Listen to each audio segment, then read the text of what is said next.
Northern Illinois is over. We won a bunch of games. We had a lot of success. There were some ups and downs, some struggle, but in the end of the day, at the end of the day, we had a lot of fun. Went to started going to work then after that. Started going to work, getting ready for the NFL draft. And I'll tell you what, that's a crazy process. You're training 7 days a week, 7 to 8 hours a day, crazy diets, doing all kinds of weird, training exercise that you never think would be possible. You're getting ready for all-star games and the NFL Combine and Pro Day. It's a highly stressful environment. But at the same time, it's fun. It's a lot of fun. You love what you're doing because you're playing a game. You're playing a game and you're trying to earn a living playing a game. So I thought that was so cool. So going through that process was very interesting. I was able to meet so many people, especially at like the NFL draft. I remember walking by and one night I was walking right through the hotel, someone bumped up against me. It was John Elway. And he's just walking with this aura around him, like, wow. I just bumped into John Elway. And it's just person after person. You could just say names all day. And I remember meeting Andrew Luck for the first time. I thought, that guy's kind of cool. He's a nice guy. He was very polite, shook my hand. He actually introduced himself to me, so I thought that was pretty cool. And lo and behold, I'd be playing with him someday. But so just going through those different evaluating things, such as like the combine, like I mentioned, you learn a lot, and you learn that to play in the NFL, it takes a lot, and it takes a lot of skill, but it also takes a big mental capacity.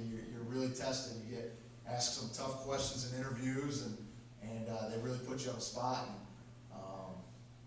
I won't give those moments back for anything, though. I learned so much and had such a great experience doing that, and I was able to spend a lot of that time with family and friends. And so now all that's done, we're going to draft day. The NFL draft is a 3-day session. Usually on the third day, your mid-level to late round picks are picked. So that was my day. I was thinking, okay, I'm getting drafted this day. I'm with all my family, all my close friends, and round 4 starts. My name's not called. Round 5, my name's not called. Round 6, my name's not called. Now I'm getting pretty frustrated. Getting kind of stressed out, getting pretty frustrated. I'm almost getting a little embarrassed.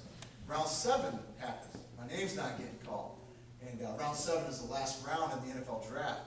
And again, I had all my friends there. Like a guy like Cole Hooper, I've been competing against him my whole life. I want to get drafted just to prove him wrong.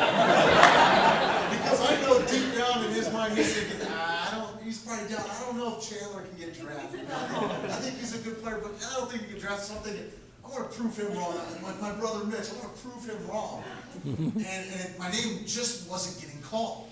And it was so hard. Especially since everyone was there watching me after my phone would ring and ring and ring. People want to know what's going on. You get a call from Kansas City coach, from a San Diego coach, from a Minnesota Vikings coach. And they're all like, hey, hold tight. We might draft you. If not, we want to sign you as a free agent right away. So you just never know what's going to happen. It was just the craziest day. And so now we're down to the last few picks. Kind of put my phone to the side, like, hey, it is what it is. It's all part of God's plan. We'll go where you need it and go where you're wanted. And you start talking to your agent about free agency options, and then the Indianapolis Colts come on the clock. And what that means is they have like 2 minutes to make a draft pick, and you see that you're watching this on ESPN live. The Colts are on the clock. The phone rings, and I see it's a 317 number, which is Indianapolis area code. I'm like, okay, this is a little strange. Maybe they're thinking free agency. I pick up the phone. It's a secretary.